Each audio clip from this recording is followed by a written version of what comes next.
افغانستان کے رہنے والوں کی زندگی غربت و افلاس میں گزر رہی تھی کیونکہ وہاں کسی کو کام کسب نہیں آتا تھا۔ زیادہ تر خاندان دوسرے شہروں کے خیرات زکوٰۃ پر گزارا کیا کرتے تھے۔ اسی شہر کا ایک نوجوان جس کا نام علی بابا تھا، جو خود بہت محنتی اور ہمیشہ دوسروں خاص کر نوجوانوں کو محنت کی تلقین کیا کرتا تھا۔ ایک دفعہ جب افغانستان کے نوجوانوں نے علی بابا کی بات نہیں مانی تو اس نے مایوس ہو کر دوسرے شہر ہجرت کرنے کا فیصلہ کیا۔ پیدل سفر کرتے کرتے وہ راستہ بھول گیا۔ شہر کی بجائے وہ ایک گھنے جنگل میں پہنچ گیا۔ عصر کا وقت تھا، آسمان پر کالے بادل چھائے ہوئے تھے۔ علی بابا کے پاس کھانے کا سامان ختم ہوا۔ بارش کے آثار دیکھ کر اس نے غار میں رات گزارنے کا ارادہ کیا۔ قریب ہی اسے ایک بڑا ساغار دکھائی دیا۔ وہ وہاں آرام کی غرض سے جانے ہی والا تھا کہ غار کے سامنے ایک پھلدار درخت دیکھ کر اس کی بھوک تازہ ہوئی۔ اس نے فوراً چڑھ کر پھل کھانے شروع کیے۔ اتنے میں اسے گھوڑوں کی ٹاپوں کی آواز سنائی دی۔ آواز سن کر علی بابا خوش ہوا کہ شاید کوئی قافلہ ہے جس کے ساتھ مل کر وہ بے آسانی رات گزار لے گا۔ وہ درخت سے اترنے ہی والا تھا کہ اس کی نظر گھوڑ سوار نقاب پوشوں پر پڑی جو غار کے دہانے پہنچ کر گھوڑوں سے اترے۔ وہ تعداد میں 40 تھے اور سب اپنے حلیے سے چور ڈاکو لگ رہے تھے۔ علی بابا گھبرایا اور خود کو پتوں میں چھپا کر ان کے جانے کا انتظار کرنے لگا۔ نقاب پوشوں میں سے ایک نے آگے بڑھ کر یہاں وہاں دیکھا اور سب کو اشارہ کر کے گھوڑوں سے بھری بوریاں اتروائیں۔ وہ ان کا سردار تھا۔ علی بابا کی نظر ایک ہلتی ہوئی بوری پر پڑی مگر اس کی سمجھ میں کچھ نہ آیا کہ ان بوریوں میں کیا ہے۔ پھر سردار نے بے آواز بلند کہا، کل جا سمسم۔ یہ کہنا تھا کہ غار کا دروازہ ایک طرف سرک کر کھل گیا۔ وہ سارے نقاب پوش گھوڑے باہر چھوڑ کر بوریوں سمیت غار کے اندر داخل ہوئے۔ اس کے ساتھ غار کا دروازہ بند ہو گیا۔ علی بابا یہ منظر دیکھ کر حیران و پریشان ان لوگوں کے متعلق سوچ رہا تھا۔ وہ خوف کے مارے یہاں سے بھاگنا چاہ رہا تھا مگر اندھیرے اور خراب موسم کی وجہ سے وہی چھپا بیٹھا رہا۔ تھوڑی دیر بعد غار کا دروازہ پھر سے کھلا اور سارے نقاب پوش باہر نکل آئے۔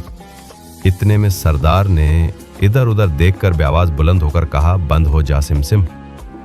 غار کا دروازہ بند ہوا تو 40 کے 40 نقاب پوش گھوڑا پر سوار ہو کر وہاں سے چل دیے۔ علی بابا کی سمجھ میں کچھ نہ آیا۔ جب نقاب پوش اس کی آنکھوں سے اوجھل ہوئے تو علی بابا درخت سے نیچے اترا۔ اب وہ وہاں سے جانتا چاہ رہا تھا مگر اچانک تیز بارش شروع ہو گئی۔ علی بابا نے خراب موسم کے باعث غار میں پناہ لینے کا ارادہ کیا۔ اس نے ڈرتے آگے بڑھ کر تیز آواز میں کہا، کل جا سمسم۔ یہ کہتے ہوئے وہ ایک طرف چھپ کر انتظار کرنے لگا کہ غار کا دروازہ کھل گیا۔ وہ سہمے ہوئے غار کے اندر رہ گیا۔ اندر جا کر اس کی آنکھیں کھلی کی کھلی رہ گئیں۔ ہر طرف سونے جواہرات کے انبار لگے ہوئے تھے۔ علی بابا نے فوراً پلٹ کر کہا، بند ہو جا سمسم۔ اسی طرح دروازہ بند ہو گیا تو وہ مطمئن ہو کر دوبارہ غار کے اندر آسائشوں کو دیکھنے لگا۔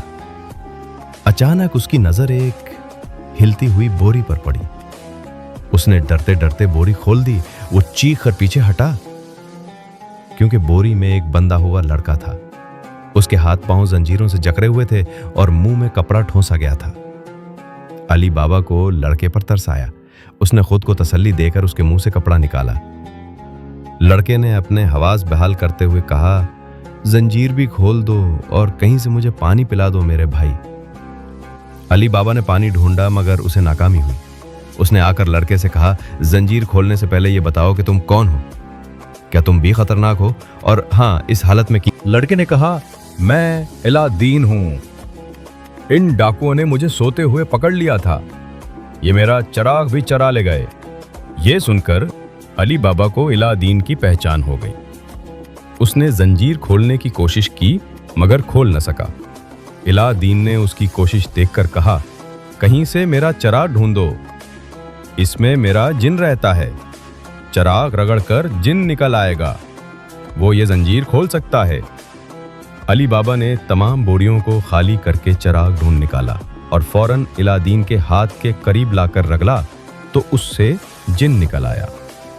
جن نے نکلتے ہوئے کہا، کیا حکم ہے میرے آقا؟ الہ دین نے کہا، پہلے تو یہ زنجیریں کھول دو اور پھر پانی کا بندوبست کو۔ جن نے جادو سے الہ دین کو آزاد کیا اور پانی کا جگ لا کر اس کے سامنے رکھ دیا۔ اتنے میں باہر گھوڑوں کی ٹاپوں کی آواز آئی۔ علی بابا پر خوف طاری ہو گیا لیکن الہ دین مطمئن تھا۔